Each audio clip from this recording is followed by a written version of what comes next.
Hey, this is Zero at ReviewZoneHD. I'm bringing you guys a first impressions video. I'm taking a little bit of a short break from Darksiders 2 coverage, which I definitely needed after working on that game for the last 2 weeks, to bring you guys a video for a title that I had a chance to play a little bit earlier today.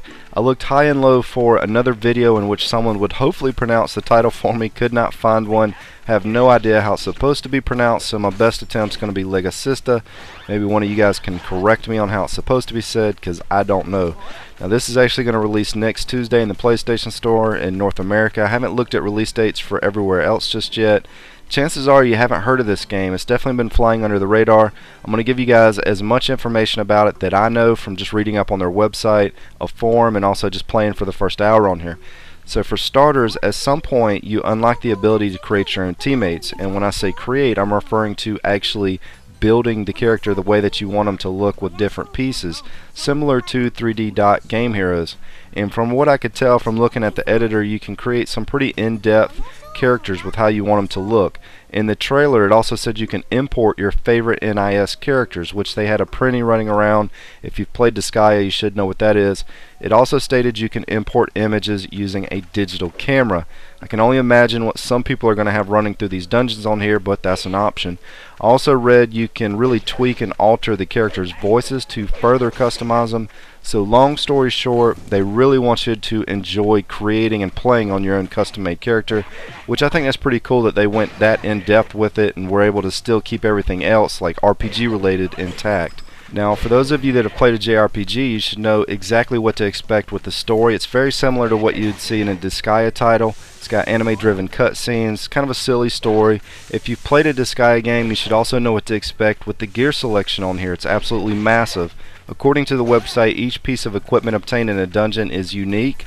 They all have different random properties and stats, so loot collecting is going to play a huge role on here. Some gear you collect can't be equipped right away if it's broken. You got to first take it back to town to have it repaired first. Other pieces of gear that are fine or keen can be equipped inside the dungeon right away, but doing so isn't always a good idea because equipping a new fine piece of gear in a dungeon gives it a delicate, frail status. And if you damage the piece before getting it back to town, it will permanently drop its durability rating. If it drops all the way down to 0, it'll break and you lose the item forever. And actually, I could probably spend this entire video just explaining the mechanics behind all of this, but let's just go ahead and move on to some other topics. The game features random generated dungeons. It also has hidden dungeons. You can enter a dungeon with multiple members in your group or party, but as far as I can tell, you can only play as one character at a time, but you can switch between your other members freely. I haven't actually gotten another member just yet as of this recording. So if you get poisoned inside a dungeon, you can swap to another member, and poison plays a big role in the game because you can be poisoned in multiple different ways, like from traps. I think it said from food as well, and it's very hard to take off according to the opening tutorials. There's different jobs in the game: thief, warrior, mages. Each job has its own abilities, and everything seems to revolve around stats, loot collecting, dungeon crawling, and creating new and custom characters. Now, one thing I haven't done yet on here is fight a boss or a really tough enemy, and there's still a ton of stuff that I don't quite understand just yet. It's really complicated when you're first starting this game off because it's so different from any other game, and even if you're reading the tutorials, it's still going to take you a little while to get everything down. And as far as first impressions go, usually I can tell a lot about a game in just the first few minutes of playing, but this one's really going to require a lot of game time before I make up my mind on how I feel about it.